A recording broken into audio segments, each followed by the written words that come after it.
Hello everyone, this is Harpreet Kaur from English Rock Club, and today I have come up with another video for class 10 from the book First Flight. Today we are going to do the poem Animals, and in this poem we will be doing the complete explanation stanza by stanza in easy English. Now, without any delay, let's move further.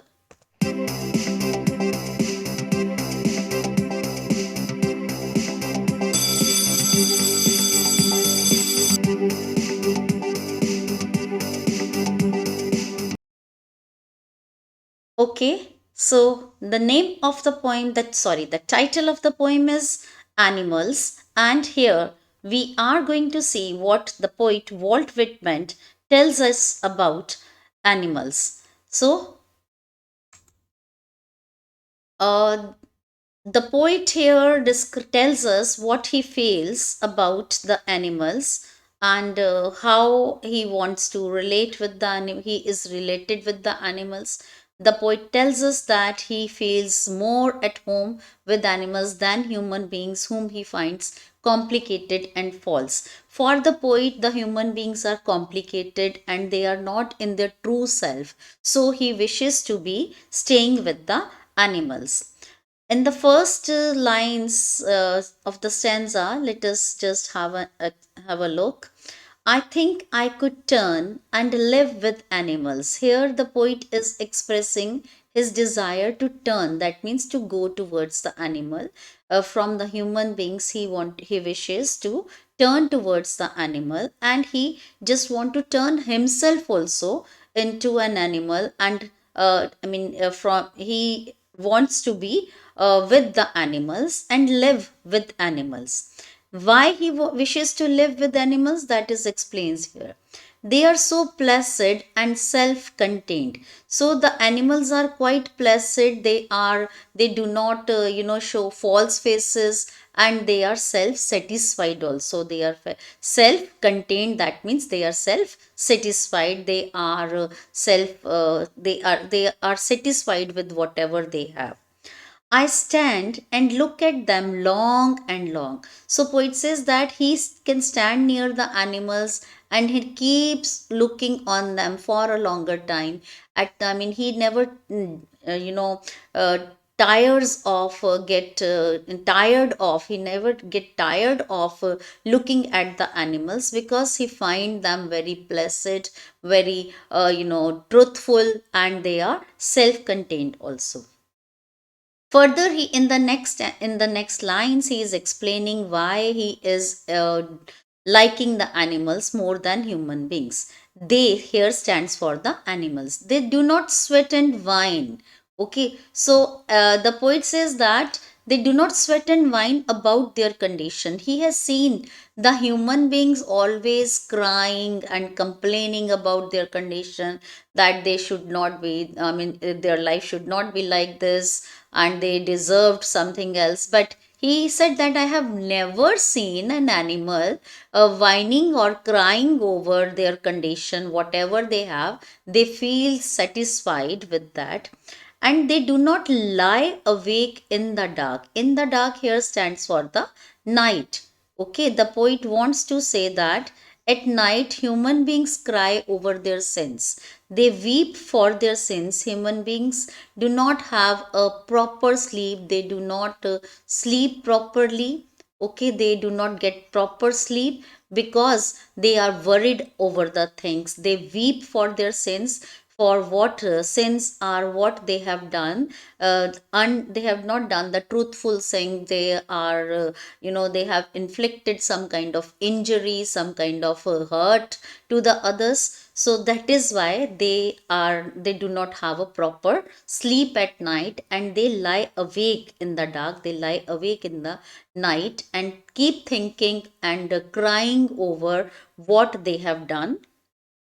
They do not make me sick discussing their duty. They do not make me sick. So here the poet wants to say that they do not make me sick discussing their duty to the God. No one animal is telling the poet that what he should be doing, what kind of life, religious life, spiritual life he should be living. So not a single animal is discussing about his duty to God. And this is what the poet really feels, that he should be there with the animals. And because he is sick of listening to all these things, that he should be people, you should get up at this time, say to God, go to church, and other religious places. Okay, so and animals do not do this thing. Not one is dissatisfied. So this quality the poet is really appreciating among the animals, that they are very satisfied with what they have. Not one is demented with the mania of owing the things. Okay, so what is this mania of owing the things? The poet here is talking about materialism. Okay, so he is saying that human beings are in the mania, and the mania is the madness. Human beings are in the madness of collecting the things, but not a single animal is in the madness of collecting the things.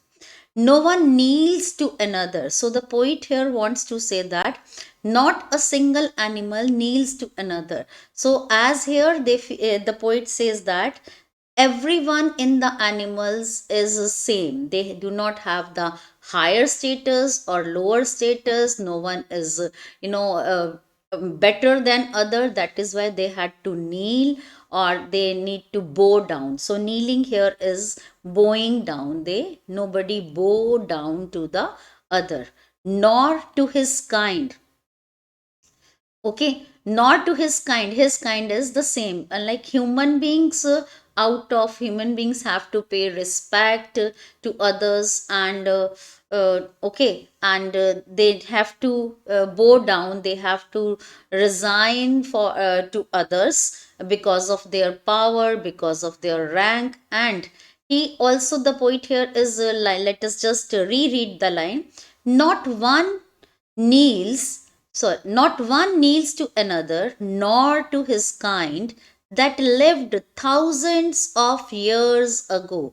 So the poet here is talking about someone who was living thousands of years ago. So here the poet is talking about the people who had taken birth in the I mean the incarnation of the God, that the God has attained the human life. Okay, so no one is worshipping another human that had been on this earth for a very long period, for quite a long time ago. No one is respectable, unhappy over the whole earth. So all animal is are having the same status. No, they are same throughout the earth. Animals have the same status. There is no a single animal that is respectable, or he did not find any single animal that is unhappy on this whole earth. So they show their relation to me, and I accept that. So the poet here says that they show their relation to me. They are not false. Animals, human beings sometimes feel something else and they express something else. But animals are not false, and a poet feels that there is some kind of relation between him and the animal, and the animals show him the relationship with the relation. And the poet accepts that, and he accepts that the animal, whatever relation the animal is showing to him, the poet accepts it. They bring me tokens of myself.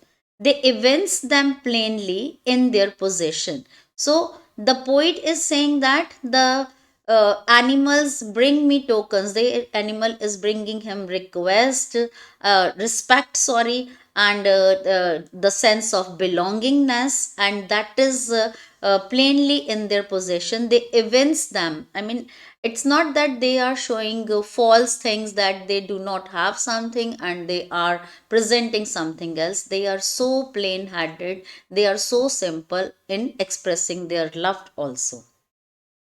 I wonder where they get those tokens. Now, tokens are actual here virtues and values. So, the virtue and values, the poet is really surprised. I wonder, he is wondering, he is surprised. The poet is surprised that from where have these animals get these tokens.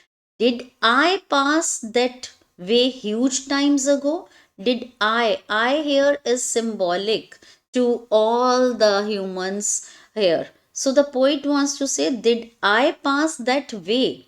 Huge time ago. That means long, long ago. Long ago, has the poet passed these personality traits to them, these virtues to them? Here the poet wants to say that whether, I mean, he's not quite sure that he maybe the probably the human beings have left these virtues long ago and started getting after the materialism, collecting money, possessing the things, and that was taken by the animals. And now animals are pure soul, they are not malignant with anything. And this is negligent. What is in the last line? Let us see the last line once again. Did I pass that way huge time ago and negligently drop them? Okay. And he said that the human beings have left the virtues of humanity long time ago, and negligently they dropped them and the animals picked them up. And in this way the animals have got the characteristics that are human like, and humans have become very selfish and really collecting the money and materialistic, money minded, and they do not take care of the giving respect to others. They have lost that, they have felt that all human, they have lost this feeling that all human beings are equal. And this is what the poet likes in the animals, and he wants to turn towards the animal. So that's all in this video lesson of the explanation of the chapter, explanation of the poem Animals. We will be meeting in the next video where we will be discussing about theme, message, literary devices, etc. that are there in this poem. See you in the next video, because before actually taking saying bye to everyone, I would remind my students, if you like my videos, kindly subscribe to my channel and give a thumbs up. Bye for now.